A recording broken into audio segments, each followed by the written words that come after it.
বাবা সামনে ঈদ এসেছে, আমাকে জামা কাপড় নিতে হবে, তাড়াতাড়ি টাকা দাও। জামা কাপড় নেওয়ার জন্য আমি মার্কেট যাব, আমাকে তাড়াতাড়ি 5,000 টাকা দাও। কি বললি?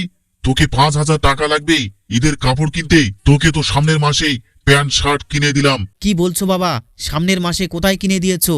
সেই 1 বছর আগে একটা প্যান্ট একটা শার্ট কিনে দিয়েছো, আর বলছো সামনের মাসে কিনে দিয়েছো?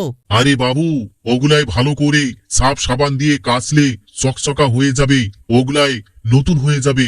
আমি যখন তোর মতো ছোট ছিলাম তখন একটা শার্ট প্যান্ট 5 বছর নিয়ে বেড়াইছি, আর এখন তোর 1 মাসের মধ্যেই পুরাতন হয়ে যাচ্ছে নতুন শার্ট প্যান্ট। না বাবা, আমি এত কথা শুনতে চাই না, আমাকে টাকা দাও, আমাকে শার্ট প্যান্ট নিতেই হবে নতুন।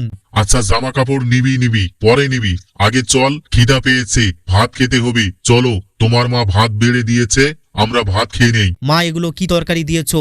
এগুলো দিয়ে ভাত খাবো না, আমাকে ভালো তরকারি দাও, মাছ মাংস দাও, না হলে আমি ভাত খাবো না। কি বলছিস? কালকে তো মাছের তরকারি ভাত খেয়েছিস। কি বলছো বাবা?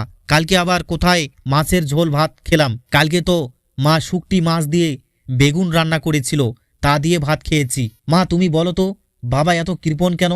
ভালো মন্দ খিলাতে চায় না, মাছ মাংস খিলাতে চায় না, কোনো কিছু নিতে চাইলে নিয়ে দিতে চায় না, কেন বাবা এত কৃপণ কেন? আমি আর কি বলবো বাবা, এরকমই তোমার বাবা কৃপণ। আমাকেও তো ঠিকভাবে কাপড় চোপড় কিনে দেয় না, ওই কিনে দিবে 2 বছর আগে, সেগুলো আমি নিয়ে বেড়াই। কি করবে বলো? তোর বাবা আগে কষ্ট করে খেটে কর্মে করেছে, কিন্তু কৃপণ হয়েছে, আমাকেও ঠিকভাবে কোনো কিছু নিয়ে দিতে চায় না।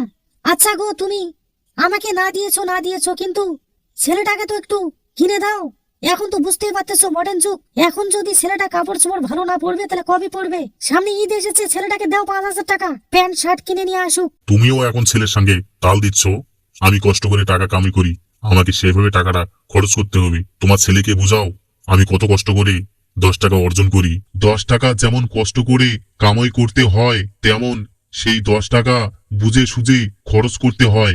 এখন ছোট আছো, আগে বড় হও, তারপরে কামাই করতে শেখো, তারপরে বুঝবে টাকা কাকে বলে। কষ্টের টাকা যখন খরচ করতে যাবে না, তখন ঠিক আমার কথা মনে পড়বে যে বাবা কেন এত কৃপণ ছিল। আমরা হচ্ছি গরিব মানুষ, আমাদেরকে 2 টাকা খুব কষ্ট করে কামাই করতে হয়, তাই সেই টাকাটাকে খুব যত্ন সহকারে বুঝে সুঝে খরচ করতে হয়।